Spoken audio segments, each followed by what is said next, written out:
The shadow over the Capitol, the legend of the Monkey Man.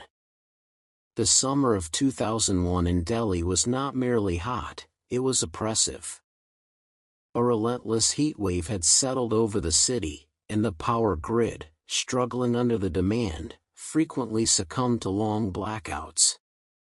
It was in this sweltering, pitch-black environment that one of the most bizarre instances of mass hysteria in modern history took root.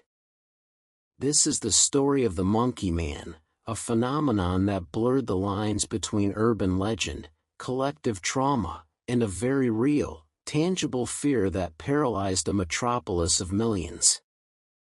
In early May 2001, reports began trickling in from the peripheral, lower-income neighborhoods of East Delhi, such as Ghaziabad and Noida. The stories were remarkably consistent. A strange creature was leaping from rooftop to rooftop, attacking people in the dead of night. The descriptions, however, were anything but consistent. Some victims described a creature standing about 4 feet tall with thick black hair. Others swore it wore a metal helmet or a chest plate with glowing red buttons. Some claimed it had metal claws or glowing green eyes. It wasn't a monkey, and it wasn't a man, one victim told local news. It jumped further than any human could, and when I tried to grab it, it felt like cold machinery. As the days passed, the frequency of reports skyrocketed. The Delhi police, initially dismissive of what they called rumor-mongering, were forced to take action when the casualties turned from minor scratches to genuine tragedies. The physical toll, over 350 sightings were reported in less than a month. Dozens of people were treated at local hospitals for bite marks and deep scratches. The tragedies of terror. The Monkey Man didn't just hurt people with claws, he hurt them with fear.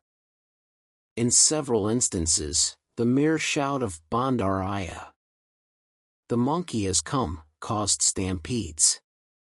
One pregnant woman fell down a flight of stairs in a panic, and a man jumped from his roof in a desperate attempt to escape a shadow he believed was the creature. Both lost their lives. The atmosphere in Delhi became medieval. Residents formed defense committees, patrolling streets with lathis, bamboo sticks, and torches.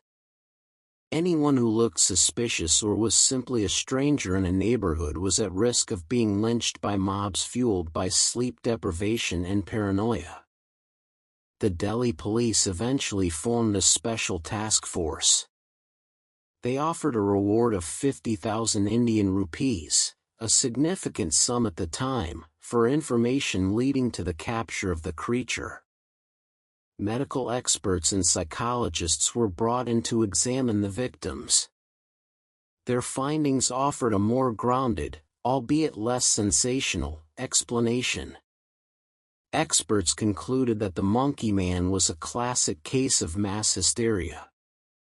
In a high-stress environment, extreme heat, power cuts, lack of sleep, a single reported incident can trigger a chain reaction where the brain interprets mundane sights, a stray cat, a shadow, or a moving branch, as the perceived threat.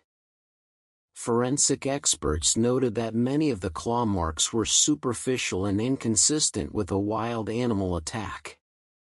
Some were believed to be self-inflicted, subconsciously or otherwise, while others were likely caused by common household accidents or stray animals, recontextualized by the victim's fear. Some theorists suggested that the glowing eyes or chest buttons were actually the LED lights of remote controls or small electronics, which were becoming more common in households and looked eerie in the pitch darkness of a power outage. Just as quickly as he had arrived, the Monkey Man vanished. By June 2001, the sightings dwindled to zero. The monsoon rains arrived, cooling the city and the collective temperament of its citizens. The police files remained open for a time, but with no physical evidence, No hair samples, no clear photographs, and no biological droppings. The case was effectively mothballed. To this day, if you ask a resident of East Delhi who lived through that summer, they won't tell you it was mass hysteria. They will show you a scar or point to a rooftop where it was seen. The Monkey Man of Delhi remains a fascinating case study in how technology and folklore collide.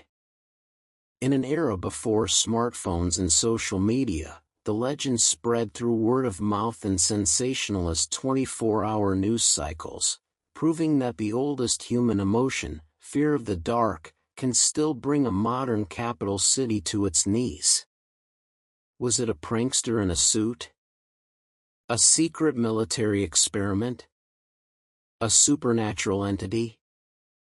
Or simply a collective hallucination born of a feverish Delhi summer? The truth likely died in the shadows of the 2001 power cuts.